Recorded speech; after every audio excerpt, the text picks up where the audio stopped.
When the captain's heart stops at 41,000 feet and 183 lives are in danger, a retired fighter pilot in seat 23B must decide, stay quiet in her new life, or show the hero she tried to forget. Sometimes your past finds you when you're not looking. Before you watch full story, comment below from which country are you watching. Don't forget to subscribe for more amazing stories. The Boeing 737 shuddered violently at 41,000 feet, cutting through the thin air above the Colorado Rockies. Captain David Morrison's hands trembled on the control yoke as warning lights painted the cockpit in angry reds and ambers. His chest felt like someone had wrapped steel bands around his ribs and was tightening them with each breath, squeezing the air from his lungs in sharp, painful gasps. Denver Center, Trans-Pacific 447, we need immediate descent, First Officer Amanda Torres transmitted, her voice tight with barely controlled panic. Captain is experiencing medical emergency. David tried to speak, tried to tell Amanda that he could still help, that he just needed a moment to catch his breath, but the words came out as a strangled wheeze. The pain in his chest was spreading now, radiating down his left arm in waves that made his fingers go numb. His vision tunneled, darkness creeping in from the edges like black water rising, threatening to drown him in unconsciousness. "I'm dying," he gasped, his head falling forward against the control yoke. Amanda lunged across the center console, pulling him back before his weight could push them into a dive. "David. Stay with me."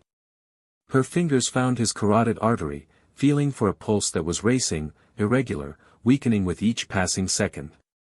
"Oh God, oh God." She keyed the PA system with shaking hands, her training fighting against the terror that threatened to overwhelm her. "This is First Officer Torres. We have a medical emergency in the cockpit. Is there a doctor on board? We need immediate medical assistance." The aircraft carried 183 passengers on what should have been a routine Denver to Seattle flight. Business travelers typing on laptops. Families heading home from vacation. College students with headphones on, oblivious to the world. None of them knew that their captain was suffering a massive heart attack at 41,000 feet, or that their first officer had only 800 hours of flight time, barely 6 months out of training, and had never flown the aircraft alone in anything more challenging than clear weather with full automation. And absolutely none of them knew that in seat 23B, wearing faded jeans and a leather jacket, reading a worn paperback thriller, sat someone who could save them all, if she chose to reveal who she really was. Colonel Rebecca Viper Chen had been trying to sleep when the flight attendant offered her a drink. The young man had been professionally cheerful, his practiced smile suggesting he'd asked the same question 1,000 times that week. She'd declined with a polite smile of her own, settling back into her seat, pulling the paperback higher to discourage conversation. After 23 years in the Air Force, 12 of those flying F-35 Lightning IIs in combat zones most Americans couldn't pronounce correctly, places where the wrong decision meant death and the right decision often meant living with memories that would haunt you forever, she'd learned to value anonymity when traveling in civilian clothes. The retirement ceremony had been 3 weeks ago at Nellis Air Force Base, the sprawling military installation north of Las Vegas where the Air Force trained its best fighter pilots. Full honors. Speeches from generals who'd flown with her, commanded her, depended on her tactical expertise in situations where failure meant war crimes tribunals or international incidents. Her squadron mates, pilots she'd trained, flown with, bled with, had presented her with a shadowbox containing her final set of wings, her call sign, Viper, engraved in block letters on a brass plate below them. She'd accepted it with the same controlled composure that had defined her career, maintaining military bearing even as something inside her cracked at the realization that she'd never strap into a fighter jet again, never feel the brutal acceleration of afterburners igniting, never experience the savage ballet of air combat where milliseconds separated life from death. "You're too young to retire," her wing commander, Colonel James Patterson, had said during the private meeting before the ceremony. He'd sat across from her in his office, surrounded by photos of aircraft and deployments, the accumulated history of 30 years serving his country. "You're 41 years old. You're at the peak of your abilities. You could make general if you stayed in." "Hell, Rebecca," you should make general. The Air Force needs leaders with your combat experience. Rebecca had looked at him with eyes that had seen too much combat, had watched too many friends die in fireballs of burning jet fuel and twisted metal, had carried too much responsibility for too many years. She'd made decisions that sent people into harm's way. She'd written letters to families explaining why their sons or daughters weren't coming home. She'd stood at funerals at Arlington, watching flag-draped coffins lowered into the ground while pilots she'd trained tried not to cry. "I've given the Air Force everything I have, sir," she'd said quietly. "There's nothing left to give. I need to find out who Rebecca Chen is when she's not Colonel Chen. When she's not Viper. When she doesn't have to make decisions about who lives and who dies." Patterson had studied her for a long moment, understanding in his eyes. He'd flown combat too. He knew what it cost. "What will you do?" "I don't know," Rebecca had admitted. "Maybe that's the point. For 23 years, I've known exactly what I was supposed to do. Follow orders. Complete the mission. Lead my people. Maybe it's time to not know for a while. To figure out who I am without the uniform." So here she was, 3 weeks into civilian life, flying commercial like everyone else, no flight suit, no G-suit, no helmet with Viper stenciled on the side. Just another passenger in 23B trying to get from Denver to Seattle, trying to figure out what came next for a fighter pilot who'd spent her entire adult life preparing for and fighting wars that most Americans only knew about from brief news segments between commercials. The turbulence hit without warning, jolting the aircraft hard enough to throw passengers against their seatbelts. Drinks spilled. Overhead bins rattled. Someone screamed. Rebecca's combat instincts analyzed it immediately: clear air turbulence, moderate intensity, probably wake turbulence from another aircraft above them. Nothing dangerous if the pilots maintained proper speed and configuration. Standard procedure was to ride it out, maybe climb or descend to find smoother air. But then she felt something else. A subtle change in the aircraft's pitch attitude. A slight porpoising motion that suggested the autopilot was making corrections, but not smoothly. Small oscillations that passengers wouldn't notice but that her instrument-trained senses, honed by thousands of hours reading subtle aircraft cues, recognized immediately as wrong. Not dangerous yet, but not right either. Something was off in the cockpit. She was reaching for the call button when the PA announcement came, and she heard something in the first officer's voice that made her blood run cold, barely suppressed terror. Not the controlled concern of a professional dealing with a manageable problem. Raw fear fighting against training. "This is First Officer Torres. We have a medical emergency in the cockpit.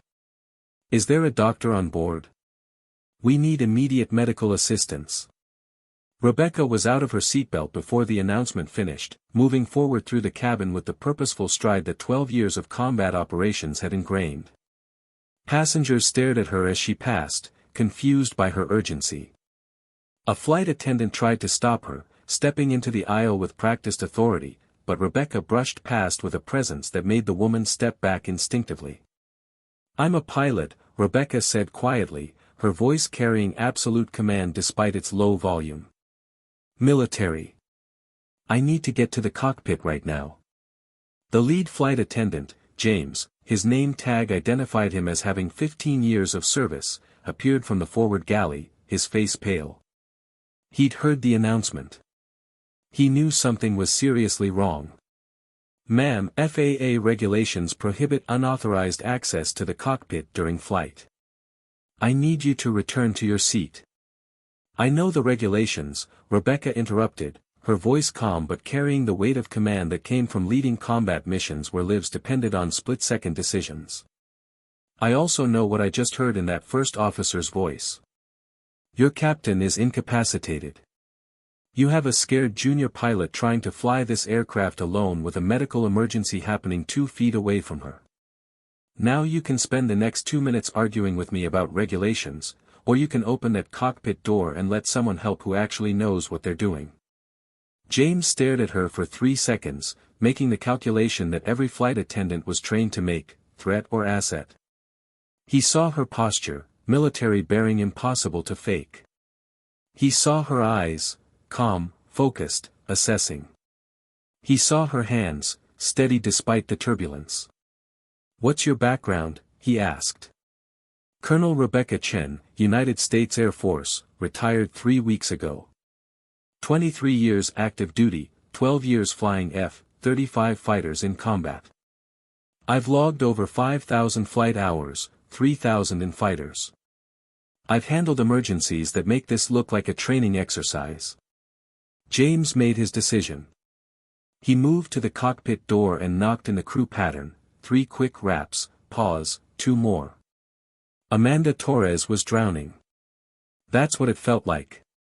Drowning in procedures and warnings and the terrible knowledge that David was dying in the seat beside her while she tried to remember what to do, tried to focus on flying when all she wanted to do was help him, to call for help, to make this nightmare stop. The knock on the cockpit door made her jump. She looked at the security camera monitor and saw the lead flight attendant with a woman behind him.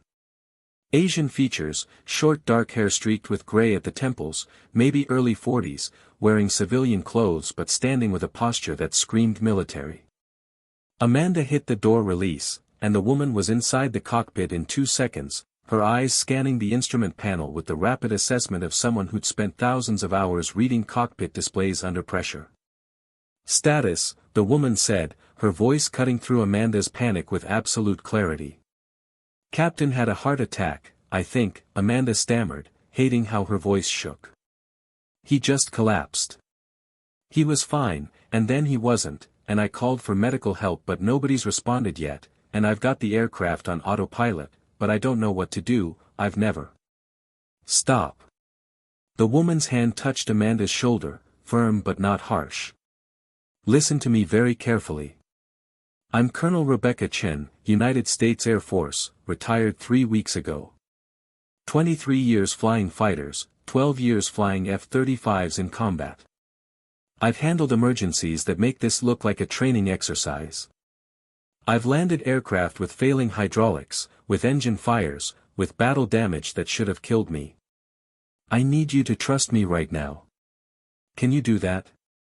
Amanda felt tears burning in her eyes as she nodded, unable to speak. "Good." Rebecca moved to the captain's seat, checking David's pulse, noting his gray pallor and labored breathing. His skin was clammy, covered in cold sweat. His breathing was shallow and rapid. Classic signs of cardiac arrest. "He's alive, which means we have time. But first, we need to secure this aircraft." She looked at Amanda.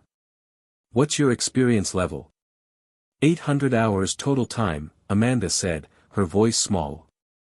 6 months since I finished training. This is my first-line flying job. I've never had an emergency before. Not a real one." Rebecca nodded, filing away that information. Young. Inexperienced. Scared. But still flying the aircraft, still maintaining composure enough to call for help. That took discipline, even if Amanda didn't realize it yet. "Okay. Here's what's going to happen. I'm going to help your captain, then I'm going to help you fly this aircraft until we get it on the ground safely. But I need you to do exactly what I tell you, when I tell you, without hesitation. Military operations style. Can you handle that?" "Yes," Amanda said, and Rebecca heard the tremor in her voice steady slightly. "Good." The young pilot was pulling herself together. "Good. First, maintain current heading and altitude. Autopilot stays engaged unless I tell you otherwise. Second, get me a first aid kit and an AED if this aircraft carries one." James had been standing in the doorway, listening. "We have both. I'll get them." He disappeared, returning 30 seconds later with the emergency medical equipment. Rebecca was already loosening David's tie and collar, positioning him to maintain his airway. She'd had combat medical training, every fighter pilot did. You never knew when you'd have to treat yourself or a wingman after ejecting in hostile territory. "AED first," she said, and James handed it to her. Rebecca tore open David's shirt, buttons scattering across the cockpit floor. She attached the electrode pads to his chest, positioning them carefully according to the diagram on the device, then let the automated external defibrillator analyze his heart rhythm. The device took 15 seconds, an eternity when someone was dying, before announcing, "Shock advised." "Clear," Rebecca said, making sure no one was touching David. She pressed the button, and David's body jerked as 200 joules of electricity coursed through his heart, attempting to reset the deadly rhythm that was killing him. The AED analyzed again. Another eternity. Then, normal rhythm detected. David's eyes fluttered open, confused and terrified. He tried to sit up, but Rebecca held him down with gentle firmness. What happened? Where? You had a heart attack, Rebecca said calmly, her voice the same tone she'd used countless times to talk wingmen through emergencies. You're alive. The AED shocked you back into normal rhythm, but you need a hospital immediately. Can you understand me? David nodded weakly, his skin still gray but his breathing steadier now. Good. I'm taking over cockpit operations. You're going to sit there and not move and let the flight attendants monitor you. No talking. No moving. Just breathe and stay calm. Clear. Who are you? Someone who knows what she's doing, Rebecca said. Then she turned to Amanda. Get on the radio. Declare a medical emergency. Tell them we need priority routing to the nearest suitable airport with a level 1 trauma center. I'm guessing that's Denver. We're only 15 minutes out, Amanda confirmed. We could turn back. No. Rebecca was already moving to the right seat, her eyes scanning the instruments with practiced efficiency. The primary flight display showed their altitude, airspeed, heading. The navigation display showed their position relative to the planned route. The engine instruments showed normal operations. Everything was functioning perfectly except for the human pilot in the left seat. Denver's behind us. What's ahead? Amanda checked the navigation display, zooming out to see nearby airports. Cheyenne Regional is 40 miles ahead. Runway 9 to 27, 9,270 feet. But it's not a major airport, they don't have. They have a runway and emergency services, Rebecca interrupted. That's all we need. How's traffic? Light. It's a quiet sector. Mostly transit traffic. Perfect. Get me clearance for Cheyenne, tell them we're declaring an emergency, and get emergency services staged. Captain needs a medevac helicopter to a cardiac center within 10 minutes of landing, or he might not survive. Amanda keyed the radio, her voice steadier now that someone was taking charge, giving her direction. Denver Center, Trans-Pacific 447, declaring medical emergency. Captain incapacitated with cardiac event. Requesting immediate clearance, direct Cheyenne Regional with priority handling. The controller's response was immediate and professional. Air traffic controllers trained for emergencies, ran simulations, practiced until their responses were automatic. Trans-Pacific 447, Denver Center, roger your emergency. Cleared direct Cheyenne Regional, descend and maintain 16,000. All traffic is being cleared from your route. State your souls on board and fuel remaining. 183 souls, plus 5 crew. Fuel is 11,000 pounds, Amanda replied, reading from the fuel gauge. Rebecca was already programming the new route into the flight management system, her fingers moving across the multifunction display with practiced efficiency.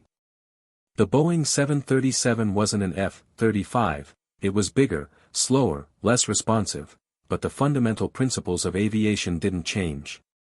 Speed. Altitude. Energy management. Situational awareness. The same principles she'd used to survive combat applied here. Autopilot is handling the turn, Rebecca said, watching the aircraft bank smoothly toward Cheyenne. I've programmed a descent profile that'll have us at pattern altitude 10 miles from the field. Weather? Amanda pulled up the Cheyenne weather on the multifunction display. Clear skies, winds 120 at 8 knots. Temperature 5 degrees Celsius. Altimeter 29902. Good. Straight-in approach to runway 13. Rebecca glanced at David, who was being monitored by 2 flight attendants. His color was slightly better, but he was still weak, still in danger. Every minute counted. The sooner they got him on the ground, the better his chances of survival. The aircraft descended smoothly, the autopilot tracking the programmed route with mechanical precision. Rebecca monitored the systems, noting that everything was functioning normally. No warnings. No cautions. Just a routine flight with a dying pilot. Amanda, Rebecca said quietly. You're doing fine. Keep monitoring the autopilot, cross-check our descent profile against the routing. I'm going to talk to the passengers. They need to know what's happening. She keyed the PA system, her voice calm and authoritative. Ladies and gentlemen, this is Colonel Rebecca Chen speaking from the cockpit. Some of you may have heard the earlier announcement about a medical emergency.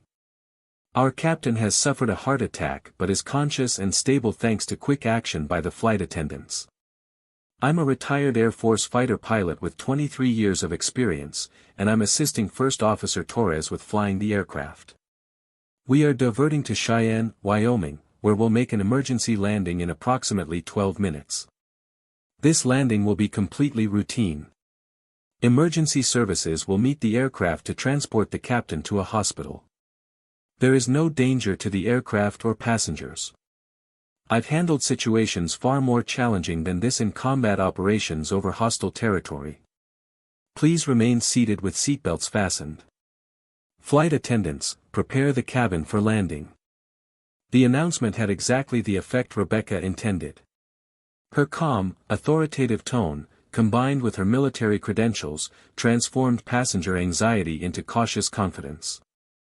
If a fighter pilot with 23 years of experience said everything was under control, most people would believe her. It was the same principle she'd used countless times in combat briefings: project confidence even when you're making life-or-death decisions with incomplete information. But then something happened that Rebecca hadn't anticipated. The radio crackled with a new voice. Trans-Pacific 447, Denver Center, we're handing you off to Cheyenne Tower on frequency 118.7. Before we do, be advised you have military traffic in your vicinity. 2 F-35 Lightning II fighters from the 90th Fighter Squadron at Buckley Air Force Base are conducting training operations 50 miles south of your position. They've been notified of your emergency and are standing by if you need assistance. Rebecca felt something tighten in her chest. F-35s. Her aircraft. Her squadron's equipment. The fighters she'd spent 12 years mastering, the weapons system she knew better than anything else in the world. The aircraft that had saved her life in combat more times than she could count. Trans-Pacific 447, Roger, Amanda replied. We're stable and don't require military assistance, but please thank them for standing by. Rebecca reached over and keyed the radio herself, making a decision. Cheyenne Tower, Trans-Pacific 447, switching to your frequency. Request you pass a message to those F-35s. There was a pause. Trans-Pacific 447, go ahead with your message. Rebecca hesitated for just a moment, then spoke words she'd never expected to say again. Tell them that Viper is aboard the civilian aircraft and has control of the situation. Another pause, longer this time. Then, Trans-Pacific 447, say again. Did you say Viper? Affirmative. Call sign Viper. They'll understand. Captain Jake "Hawk" Morrison was flying lazy circles at 25,000 feet, running practice intercepts with his wingman, when the radio call came through. It was supposed to be a routine training mission: practice some basic fighter maneuvering, work on formation flying, stay proficient on the aircraft systems. The kind of mission that fighter pilots could fly in their sleep. Buckley Flight, Denver Center, we have updated information on that civilian emergency. The pilot assisting with the emergency reports her call sign is Viper. Does that mean anything to you? Jake's hand froze on the throttle. Viper. There was only one Viper in the fighter community, only one pilot who'd earned that call sign and carried it for over a decade with distinction. Colonel Rebecca Chen. The legend. The pilot who'd flown more combat hours in F-35s than almost anyone alive. The woman who'd shot down 3 enemy fighters in one engagement over Syria, an accomplishment that had earned her the Distinguished Flying Cross. The officer who'd trained half the pilots currently flying F-35s, whose tactical innovations had been incorporated into Air Force doctrine. Denver Center, Buckley Flight, confirm you said Viper? Affirmative. The pilot assisting with the emergency civilian aircraft identified herself as Colonel Rebecca Chen, call sign Viper, United States Air Force. Jake switched to his tactical frequency, talking directly to his wingman. Viper 2, you hear that? His wingman, Lieutenant Sarah Blade Torres, no relation to the first officer, though the coincidence would be amusing later, responded immediately. Holy shit. The Viper. Colonel Chen. That's what they're saying. Jake made a decision, the kind of instinctive call that fighter pilots trained for years to make correctly. Denver Center, Buckley Flight requests permission to approach the civilian aircraft and establish communications. Buckley Flight, cleared to approach. Maintain visual separation, minimum 500 feet horizontal or vertical. Trans-Pacific 447 is descending through 20,000 feet, heading 340 for Cheyenne. Jake rolled his F-35 into a diving turn, his wingman following in tactical formation, exactly 6,000 feet behind and 1,000 feet to the right.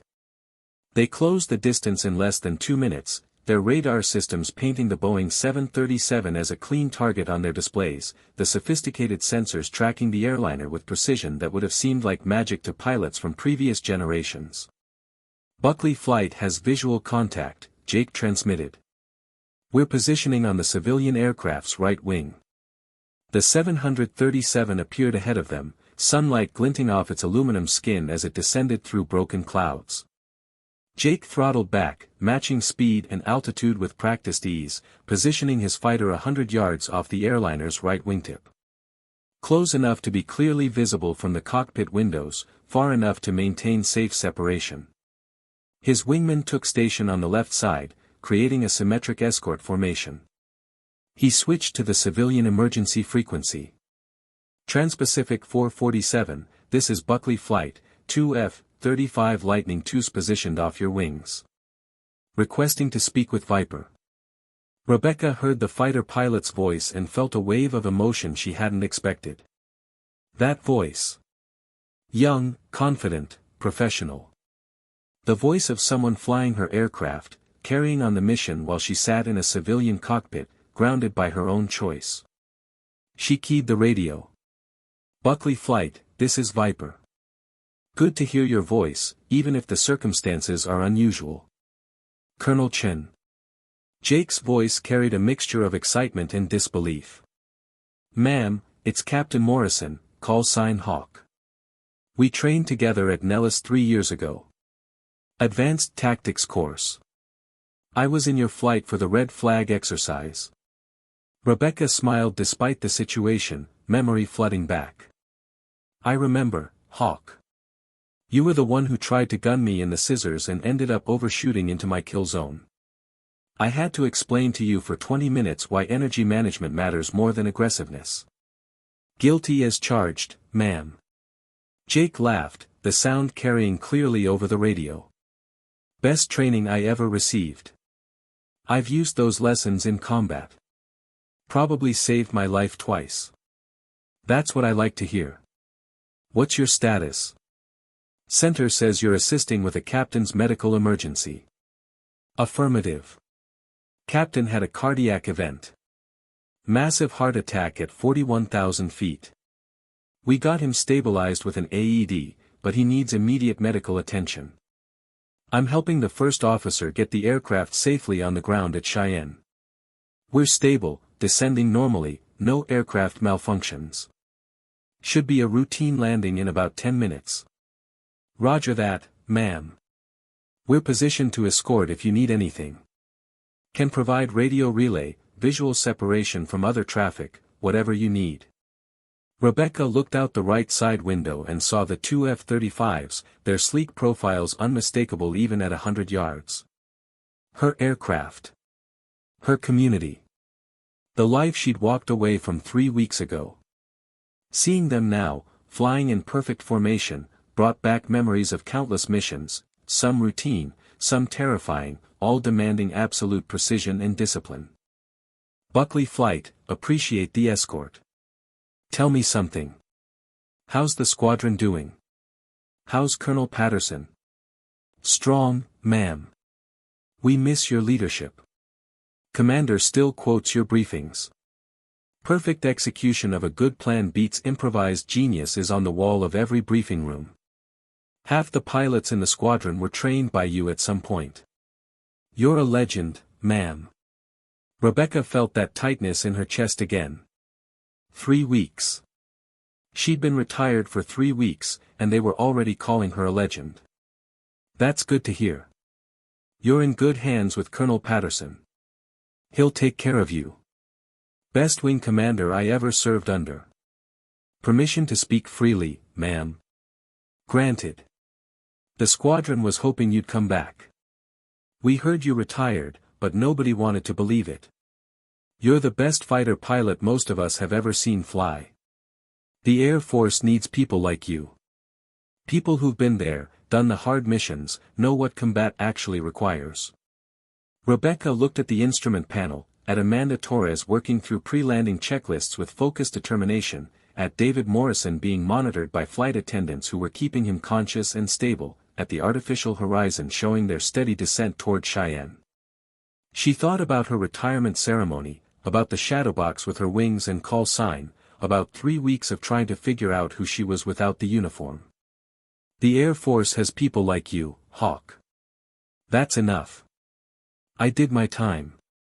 I flew my missions. I lost friends. I made hard decisions. I gave everything I had to give. Now it's your turn to carry the mission forward.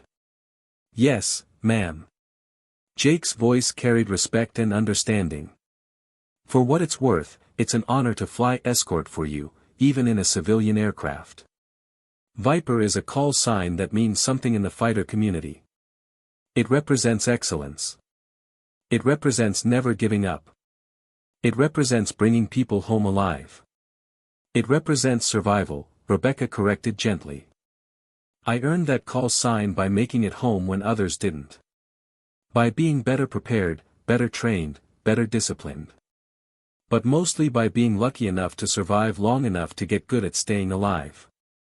Don't romanticize combat, Hawk. It's not glorious. It's terrifying and brutal and it leaves scars you can't see.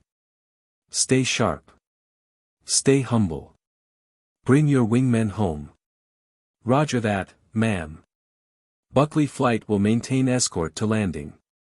The two F-35s slid into tight formation off the 737's wings, and passengers began pointing out the windows, pulling out phones to capture video of the military fighters escorting their aircraft. Children pressed their faces against windows, excited by the sleek fighters. Flight attendants were fielding questions about why fighter jets were flying alongside them, trying to maintain order while passengers crowded the windows. Rebecca keyed the PA system again. Ladies and gentlemen, you may have noticed we have company. 2 F-35 Lightning II fighters from the 90th Fighter Squadron at Buckley Air Force Base are providing escort as a professional courtesy. This is standard military procedure when a military pilot's aircraft experiences an emergency. Nothing to be concerned about. It's actually quite an honor. We're 8 minutes from landing. Amanda looked at Rebecca with something like awe. You flew those? The F-35s out there. For 12 years, Rebecca confirmed, her eyes tracking the fighters as they maintained perfect formation. Combat missions in Syria, Iraq, Afghanistan, and places that officially don't exist in military records. Places where the enemy had sophisticated air defenses and modern fighters. Those are my people out there. My squadron, or at least they were until 3 weeks ago. Why did you retire? Amanda asked, genuine curiosity in her voice. If you were that good, if you loved flying that much. Rebecca was quiet for a moment, watching the F-35s. Because I'd seen too much. Done too much. Lost too many friends. There comes a point where you either walk away or you let the mission consume everything human inside you. I chose to walk away while I still remembered how to be human. While I still cared about things other than the mission. She pointed at the landing checklist mounted on the side console. But right now, we have a different mission. Let's get this aircraft on the ground safely. Start the descent checklist. Cheyenne Regional Airport appeared ahead, the runway clearly visible against the Wyoming landscape, flat, brown terrain dotted with scrub brush and occasional buildings. Rebecca talked Amanda through the approach procedures, her voice calm and methodical, providing guidance without taking over completely. You're doing the flying, Rebecca said. I'm just here to back you up and provide guidance. Trust your training. Trust your instruments. This is a visual approach in good weather. You've done this 100 times in the simulator, dozens of times in the aircraft. Not with 183 passengers depending on me, Amanda said, her voice tight. Not with a captain dying in the seat next to me. Not with F-35s escorting us. The number doesn't matter. The circumstances don't matter. You're either a competent pilot or you're not. I watched you handle this emergency situation with professionalism and discipline. You didn't panic when your captain collapsed. You declared an emergency, called for help, and maintained aircraft control. That tells me you're competent. Now prove it by making a smooth landing. Amanda's hand steadied on the controls. Rebecca monitored from the right seat, ready to intervene if necessary, but trusting the young pilot to complete the mission. She'd made the same calculation countless times in combat, trusting younger pilots with their lives, knowing that trust was essential for developing competent aviators. The F-35s broke away at 5 miles, pulling up in a climbing turn that spoke of raw power and performance that no civilian aircraft could match. The vertical climb rate was staggering, thousands of feet per minute achieved effortlessly. Jake's voice came through the radio one final time. Trans-Pacific 447, Buckley Flight is breaking off escort. Good luck with the landing, ma'am. It was an honor to fly with Viper one more time. We'll be monitoring your frequency until you're safely on the ground. The honor was mine, Hawk. Stay safe up there. Keep training hard. Take care of your wingmen. Always, ma'am. Viper. Viper. The 737 crossed the runway threshold at exactly 140 knots, precisely the correct speed for the aircraft's weight and configuration. Amanda flared smoothly, raising the nose slightly to reduce descent rate. The main gear touched the pavement with barely a bump, a greaser landing that would have made any instructor proud. The nose gear settled gently, and Amanda deployed thrust reversers and brakes with practiced precision, bringing the aircraft to a smooth deceleration. Nice landing, Rebecca said quietly.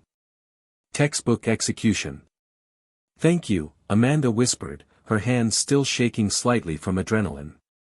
Emergency vehicles were already racing alongside the aircraft as it taxied to the designated spot, fire trucks, ambulances, police vehicles with lights flashing. The moment the engines shut down and the parking brake was set, paramedics were boarding through the forward door, bringing a stretcher for David Morrison. Rebecca stood back as they worked, professional and efficient, quickly assessing David's condition. Blood pressure. Heart rate. Oxygen saturation. They loaded him onto the stretcher with practiced efficiency, moving quickly but carefully, rushing him toward the waiting medevac helicopter whose rotors were already spinning up. David reached out as they passed, gripping Rebecca's hand weakly. His skin was still clammy, his color still gray, but his eyes were clear and focused. Thank you, he managed. You saved my life. Your first officer saved your life, Rebecca corrected firmly. She kept her head when everything went wrong. She declared an emergency, called for help, maintained aircraft control, and flew you safely to this airport. I just helped her remember what she already knew. She's the hero here. Then David was gone, wheeled away at a run toward the helicopter that would fly him to a cardiac center in Denver. Rebecca watched through the cockpit window as the helicopter lifted off, its rotors beating the air, carrying David toward the medical care that would save his life. She turned back to find Amanda Torres standing in the cockpit, trembling now that the adrenaline was fading, tears streaming down her face. "I did it," Amanda whispered. "I actually did it. I flew 183 people safely to the ground." "You did," Rebecca confirmed, her voice warm. "You flew 183 people safely to the ground while your captain was dying 2 feet away from you. That's the definition of professional aviation. That's what we train for, the ability to function under pressure, to complete the mission even when everything is going wrong. Be proud of that." Amanda looked at her with red-rimmed eyes. "How did you stay so calm? How did you make it seem so easy? You just walked in and took charge like it was nothing." Rebecca thought about combat missions where she'd been shot at by surface-to-air missiles while flying at supersonic speeds just 200 feet above hostile terrain. She thought about the time she'd taken battle damage that should have killed her but managed to fly her crippled F-35 back to base on emergency power. She thought about watching her wingman, Captain Sarah Martinez, die when a missile hit her aircraft over Syria, the explosion so bright it had temporarily blinded Rebecca through her helmet visor.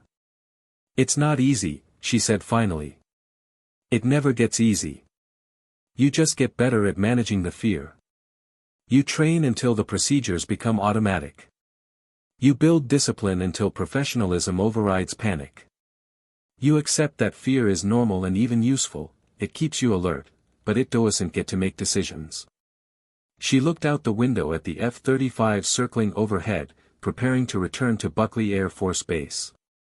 Those pilots out there. They're scared every time they fly combat. Every single time. But they fly anyway because the mission matters more than the fear. You just learned that lesson today. You were terrified, but you flew the aircraft anyway. You made the right decisions. You brought everyone home safely. That's what being a professional pilot means. Rebecca sat in the airport terminal, waiting for the airline to arrange transportation back to Denver. Her brief moment of public action had already exploded across social media. Passengers had filmed everything, the F-35 escort, her calm announcements over the PA system, the smooth landing. Now CNN was running the story with the headline, "Retired fighter pilot, Viper, saves 183 lives after captain's heart attack." Fox News had interviewed several passengers. MSNBC was doing a feature on women in combat aviation. Her phone had 17 missed calls from former squadron mates, 12 from reporters wanting interviews, 5 from Air Force public affairs officers asking for her cooperation with media requests, and 1 from her former wing commander, Colonel Patterson. She was contemplating turning off the phone entirely when Amanda Torres appeared, still in her uniform but looking less shell-shocked than she had 3 hours ago. The young pilot had been debriefed by airline officials, had given her statement to FAA investigators, and had finally been released. "May I sit?" Amanda asked. "Of course." Amanda sat, silent for a moment, gathering her thoughts. "David's going to survive. I just got word from the hospital. They stabilized him. He'll need triple bypass surgery, but the doctors say he'll make a full recovery. They said the AED probably saved his life, and getting him to the hospital so quickly made all the difference." "That's excellent news," Rebecca said sincerely. "The airline is conducting an investigation. Standard procedure for any cockpit incapacitation event. They'll probably ground me for a few days while they review everything, the cockpit voice recorder, the flight data recorder, my decision-making process." Rebecca looked at her sharply. "You did nothing wrong. You handled the situation exactly as you should have. Better than most pilots with 10 times your experience would have handled it. I know. But procedure is procedure. They have to make sure. Amanda paused, choosing her words carefully. I wanted to thank you properly. Not just for helping me land safely, but for teaching me something important today. What's that? That experience isn't just about hours logged in a logbook. It's about how you think under pressure. I have 800 hours total time. You have over 5,000, with 3,000 in high-performance fighters. You have 6 times my experience. But the lesson you taught me wasn't about having more experience than me. It was about using whatever experience I have with confidence and discipline. Amanda's voice grew stronger as she continued. You trusted me to make the landing when you could have taken over completely. You had every right to push me aside and fly the aircraft yourself. But you didn't. You let me do my job while you provided guidance and backup. That meant something. It meant you believed I could do it, even when I didn't believe it myself. Rebecca smiled slightly. You're going to be a good pilot, Amanda. Today proved that. Most pilots will never face a situation like what you dealt with today. But let me give you one more piece of advice, if you're willing to hear it. Please. Anything. Don't let this event define your entire career. Today was extraordinary, yes. But most of your career, if you do this for 30 years like I did military aviation, most of it will be ordinary. Routine flights. Standard procedures. Boring sector crossings where nothing interesting happens. Don't spend the next 20 years chasing the adrenaline rush of emergency situations. Don't become addicted to the drama. Rebecca leaned forward, her voice earnest. Find meaning in the ordinary professionalism of doing a difficult job well, day after day, flight after flight, with no recognition or glory. That's what real professionalism looks like. Not the dramatic emergencies that make the news, but the 10,000 routine flights where you do everything exactly right and nobody notices because that's what you're supposed to do. Is that what you did? Amanda asked. In the Air Force? Eventually, Rebecca admitted. But first I had to survive long enough to learn that lesson. I spent my early years chasing glory, wanting to be the best, wanting to prove myself. It almost got me killed a few times. Eventually I learned that survival mattered more than glory. That bringing everyone home was more important than being a hero. She stood, gathering her bag. You got a head start on that lesson today. You learned it at 800 hours instead of 3,000. Use that knowledge wisely. She started to walk away, then turned back. And Amanda? If you ever need advice, if you ever face a situation that scares you, call me. I mean that. Fighter pilots take care of each other, and after what we went through today, that includes you. You're part of the community now. Amanda's eyes glistened with tears. Thank you, Colonel. For everything. It's just Rebecca now. I'm not a colonel anymore. And you're welcome. Rebecca stood in her small apartment in Colorado Springs, unpacking boxes that had been sitting untouched since her retirement 3 weeks ago. She'd spent the week doing interviews she didn't want, accepting praise she didn't feel she deserved, trying to return to the quiet civilian life she'd planned. The apartment was sparse, just the basics. A couch. A bed. Some kitchen equipment. She hadn't accumulated much during 23 years of military service. Most of her time had been spent deployed overseas or living in base housing, never settling anywhere long enough to collect the possessions that marked a normal civilian life. Her phone rang. Unknown number with a Washington, D.C. area code. She almost didn't answer, expecting another reporter, but something made her pick up. Colonel Chen. This is General Patricia Hayes, Commander, Air Combat Command. Rebecca straightened instinctively, military bearing taking over even though she was alone in her apartment wearing sweatpants and a t-shirt. General Hayes. How can I help you, ma'am? I saw what you did last week. So did the Chief of Staff. Hell, so did the President. That CNN footage of you landing that 737 with F-35s escorting you has been viewed 20 million times. That was outstanding work, Colonel. Thank you, ma'am. I was in the right place at the right time with the right training. Bullshit.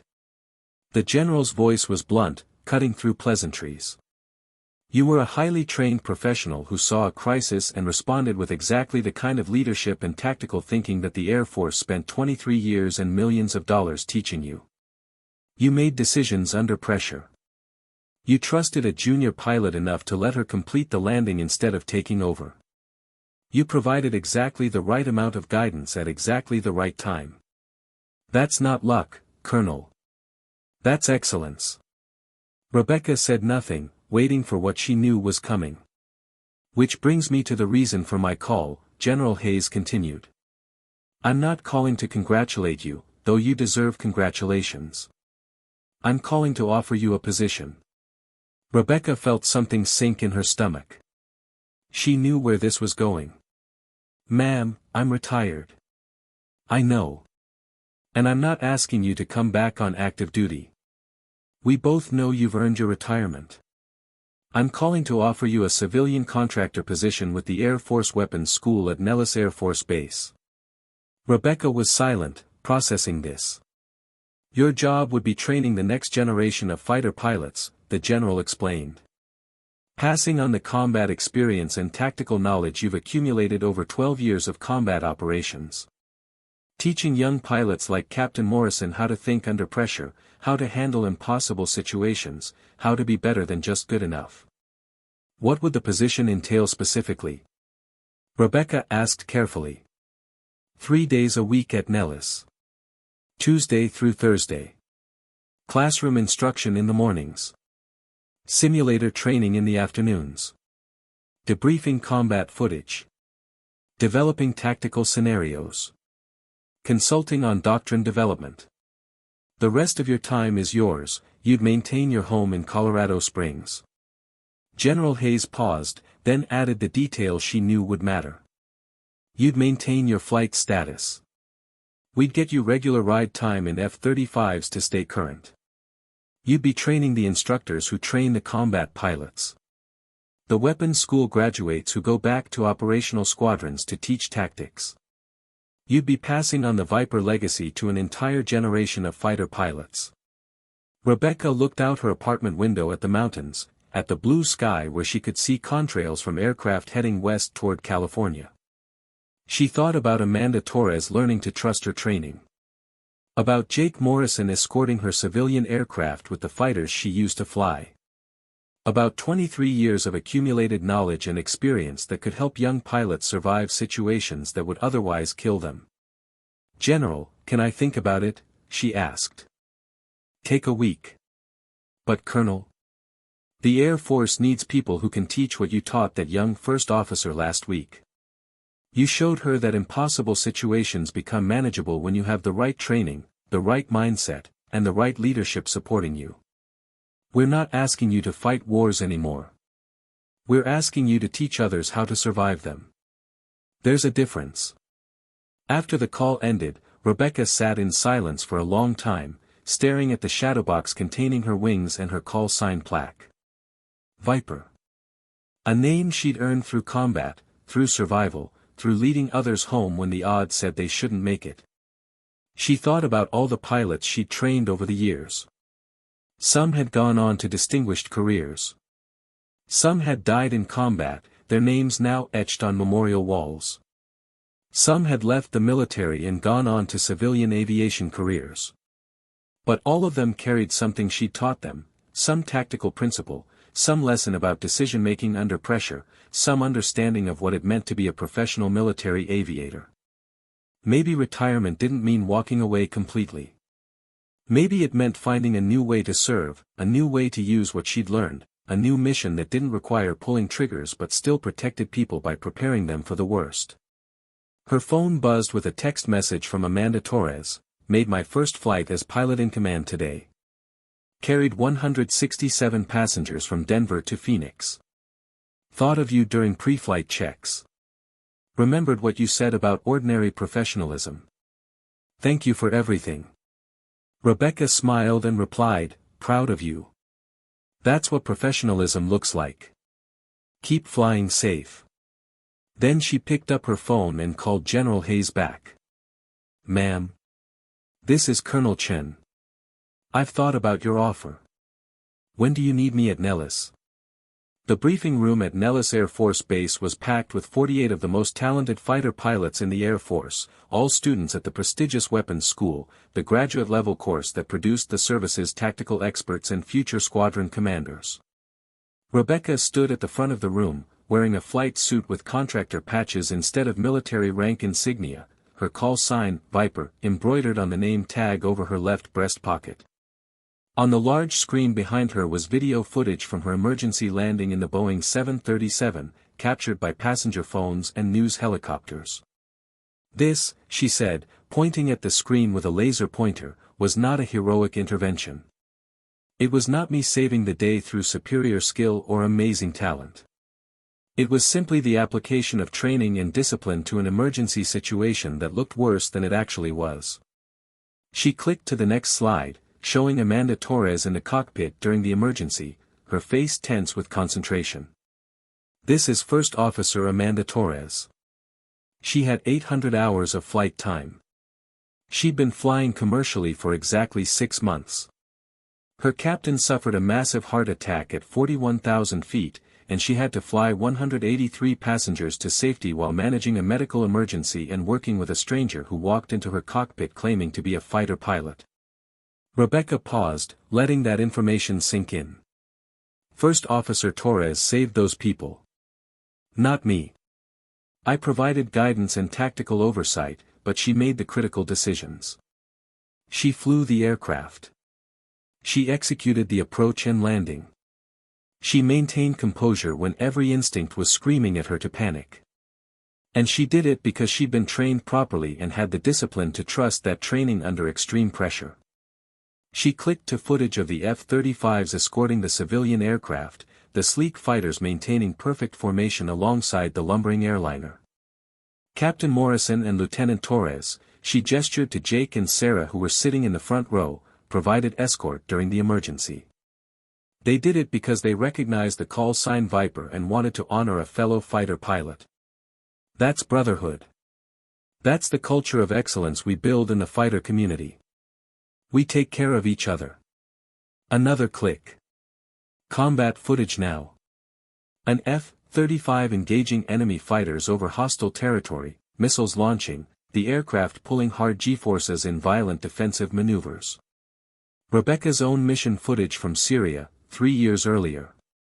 But here's what I want you to understand, Rebecca continued, her voice harder now. That civilian emergency. That was easy compared to real combat. In combat, you don't have autopilot managing the aircraft while you think. You don't have clear weather and a nice long runway ahead of you. You don't have emergency services waiting on the ground. You have people actively trying to kill you. You have systems failing at the worst possible moment. You have wingmen depending on your split-second decisions. And you have seconds, not minutes, seconds, to make choices that determine who lives and who dies. She looked at the 48 faces staring back at her, young pilots who'd volunteered for the hardest training in the Air Force, who wanted to be the best of the best, who would soon return to operational squadrons as the tactical experts everyone else turned to for guidance. Your job as weapons officers is to take what you learn here and teach it to combat squadrons around the world. You'll train pilots who'll face situations that will terrify them. You'll develop tactics that might save their lives or might get them killed if you get it wrong. You'll create the culture that defines whether your squadron survives combat operations or gets people killed through poor preparation and inadequate training. Rebecca clicked to a final slide. It was a simple list, no fancy graphics. Train until procedures are automatic. Build discipline that overrides panic. Accept fear but don't let it make decisions. Trust your training under pressure. Bring your wingmen home. These are the principles that kept me alive through 12 years of combat operations in the world's most dangerous airspace, she said quietly. These are what I taught First Officer Torres in 10 minutes during an emergency. These are what you need to internalize, practice until they're reflexive, and then pass on to every pilot you'll train for the rest of your career. She paused, making eye contact with pilots throughout the room. Viper isn't just my call sign. It's a standard of excellence. It represents doing the job right even when it's hard, even when you're scared, even when the easy choice would be to give up or take shortcuts. Every single one of you can be Viper. You just have to decide that excellence is non-negotiable and that bringing people home alive matters more than personal glory. The briefing lasted 3 more hours. Rebecca walked them through complex tactical scenarios, debriefed combat footage showing both successful and failed missions, answered questions about handling emergencies that couldn't be solved through standard procedures. She showed them footage of pilots who'd made brilliant decisions under pressure and pilots who'd made fatal mistakes. She explained the difference, usually just seconds of time, just slightly better awareness, just marginally better training. When it ended, Captain Jake Morrison approached her, now halfway through the weapons school course and wearing the distinctive patch of a student weapons officer. "Ma'am, thank you for coming back. Thank you for teaching us. That briefing about energy management last week probably just saved my life. I used exactly what you taught during a training sortie, and it kept me out of a dangerous situation I was heading right into." Rebecca smiled. "I didn't come back, Hawk. I just found a different way to serve. Now go learn everything this school can teach you, then take it back to your squadron and make sure the next generation of pilots is even better than we were. That's how we honor the people we lost, by making sure their lessons weren't wasted." "Yes, ma'am." He hesitated. The call sign Viper means something different to all of us now. After what you did on that civilian flight, after seeing you come back to teach instead of just riding off into the sunset. You're not just a great pilot anymore, ma'am. You're proof that service doesn't end when the uniform comes off. Rebecca shook her head. "Don't make me into something I'm not, Hawk. I'm just a pilot who survived long enough to learn some lessons worth passing on. The real test isn't whether I can land an aircraft in an emergency. It's whether you and your generation can take what I teach and make it even better. That's the legacy that matters." Rebecca sat in her office at Nellis, reviewing tactical briefings for the next day's class, when her phone rang. The number was familiar now. Amanda Torres called every few weeks to check in, to ask questions, to share stories from her flying career. "Hey Amanda," Rebecca answered. "How's the flying going?" "It's going really well," Amanda said, and Rebecca could hear the confidence in her voice that hadn't been there a year ago. "I just got my captain upgrade. I'll be in the left seat starting next month." "That's outstanding. Congratulations. You've earned it." "I wanted to tell you something," Amanda continued. "Last week, I had an engine failure at rotation. Just as we lifted off the runway at LAX, the left engine exploded. No warning, no time to prepare, just a massive bang and all the warning lights." Rebecca's grip tightened on the phone. Engine failure at rotation, the worst possible time, when you're slow and low with no energy to maneuver. "What did you do?" "I remembered what you taught me. Accept the fear but don't let it make decisions. Trust the training. I flew the aircraft. Maintained control. Ran the emergency procedures. We flew the single-engine pattern and landed safely back at LAX. Everyone walked off the aircraft without a scratch." "That's exactly right," Rebecca said, pride in her voice. "That's professional aviation." "But here's the thing," Amanda said. "I wasn't scared. I mean, I recognized the danger intellectually, but I wasn't panicking. I was too busy flying the aircraft and executing procedures. And afterward, I realized that's what you meant a year ago. The training becomes automatic. The discipline overrides the panic. I've become a better pilot because of what you taught me." Rebecca felt something warm in her chest. This was why she'd come back. Not for the glory or recognition, but for moments like this, hearing that something she'd taught had helped someone survive.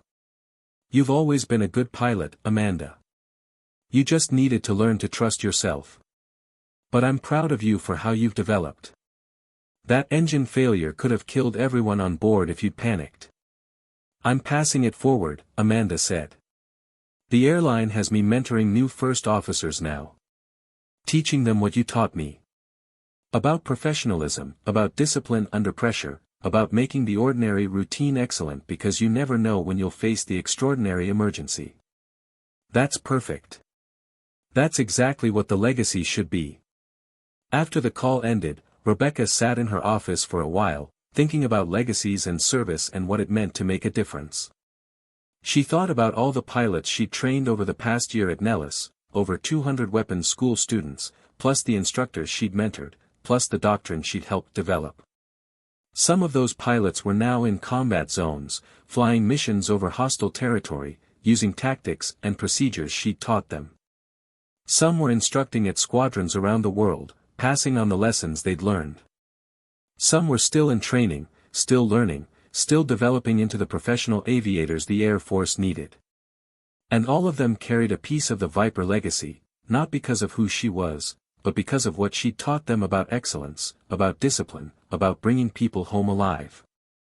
Her phone buzzed with an email.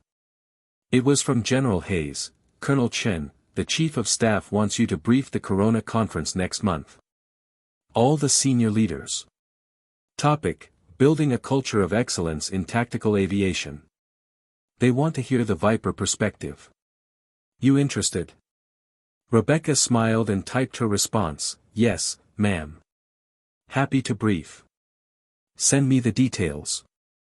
She looked at the shadow box on her office wall, the one containing her wings and call sign plaque. Viper.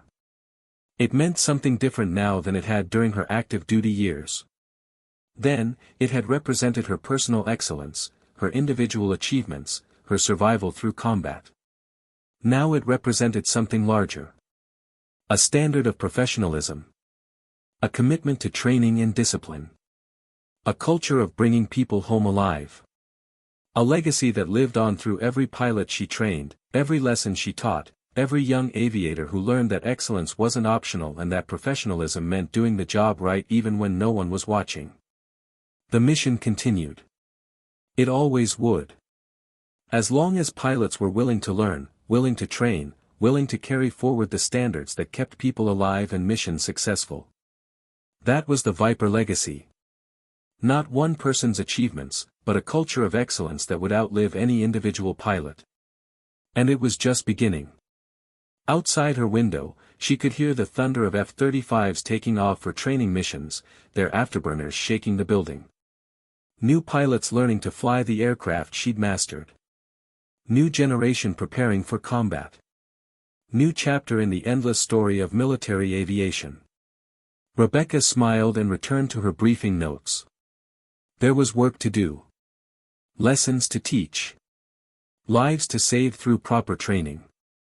The mission never ended. It just evolved. And she was exactly where she was supposed to be. She looked at the shadow box on her office wall, the one containing her wings and call sign plaque. Viper. It meant something different now than it had during her active duty years. Then, it had represented her personal excellence, her individual achievements, her survival through combat. Now it represented something larger. A standard of professionalism. A commitment to training and discipline.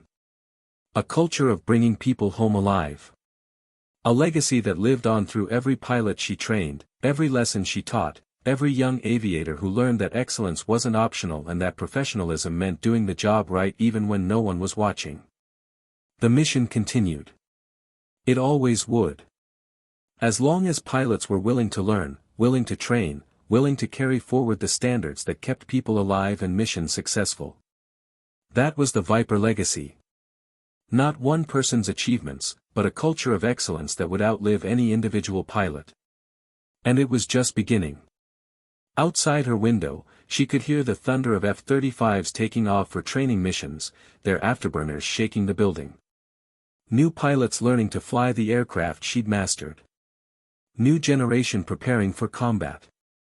New chapter in the endless story of military aviation. Rebecca smiled and returned to her briefing notes. There was work to do. Lessons to teach. Lives to save through proper training. The mission never ended. It just evolved. And she was exactly where she was supposed to be.